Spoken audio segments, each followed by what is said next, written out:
Price Lord. நீதிமொழிகள் 24 அதிகாரம் 29 Proverbs chapter 24 and verse 29.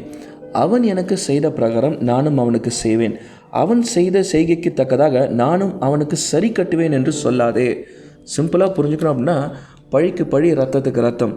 அப்படி நிச்சயமாக நம்ம வாழக்கூடாது அப்படின்னு வசனம் சொல்கிறது. ஏன் அப்படின்னா, நம்முடைய குணாதிசயத்தையும் நம்முடைய திறமையும் டிசைட் பண்ணுறதுல ரெண்டு முக்கியமான காரியங்கள் உண்டு. என்ன அப்படின்னா, போட்டியும் பொறாமையும், காம்படிஷன் அண்ட் ஜெலசி.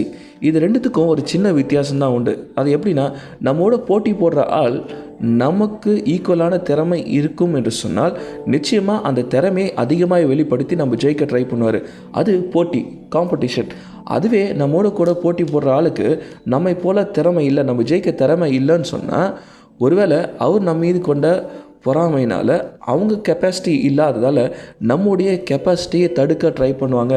நம்முடைய ஓட்டத்தை, நம்முடைய திறமையை தடுத்து நிறுத்தி அவங்க நம்மை ஜெயிக்க விடாமல் தடுப்பாங்க. அதுதான் பொறாமை. ஆனால் இந்த ரெண்டு காரியத்திற்கும் நம்ம இடம் கொடுக்காமல், ரெண்டையும் நம்ம பொருட்படுத்தாமல் கடந்து செல்லும் என்று சொன்னால் நிச்சயமாக நம்மளால் ஜெயிக்க முடியும். ஏன் அப்படின்னா, ஒருவேளை நம்ம கூட காம்படிட் பண்ணுற ஆளை நம்ம ஒரு வேளை வின் பண்ணிட்டோம் அப்படின்னா நம்ம திறமை அங்கேயே ஸ்டாப் ஆகிடும். ஏன்னா நான் ஜெயிச்சிட்டேன்னு சொல்லி நிறைய பேர் அதை கடந்து யோசிக்கிறதில்ல. ஒருவேளை நம்ம தடுத்து நிறுத்துகிற ஆளை பழி வாங்க வேண்டும் என்று சொல்லி நம்ம நிறுத்திட்டோம் அப்படின்னா நம்ம தகுதியும் நம்ம திறமையும் தாண்டி நம்ம கீழே இறங்கிடுறோம். இது ரெண்டு காரியத்தை நம்ம பொருட்படுத்தாமல் வாழ்க்கையில் கடந்து போயிட்டே இருக்கணும்.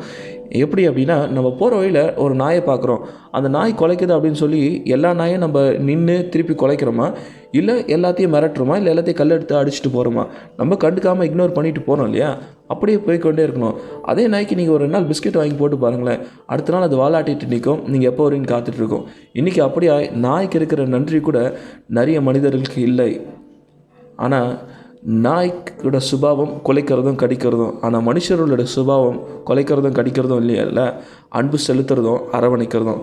ஏன்னா அன்பு செலுத்துறது கடவுள் நமக்கு கொடுத்த பெரிய ஒரு குணாதிசயம். மற்றவர்களுடைய சுபாவத்திற்காக, மற்றவர்களுடைய திறமைக்கு தக்கதாக எப்போவுமே அடுத்தவங்களோட திறமையை டிசைட் பண்ணி நம்முடைய சுபாவத்தை நம்ம மாற்றிக்கொள்ளவே கூடாது. ஏன்னா நம்ம கடவுளுடைய பிள்ளையாக இருக்கிறதால கடவுள் நமக்கு கற்றுக் கொடுத்தது போல் அவரை போலவே நாமும் நேசித்து அன்பு காட்ட, அரவணைக்க கற்றுக்கொண்டு அன்போடு கூட வாழ்வோம் என்று சொன்னால் நிச்சயமாக ஆசீர்வதிக்கப்பட்டவர்களாக இருப்போம். Thank you and God bless you.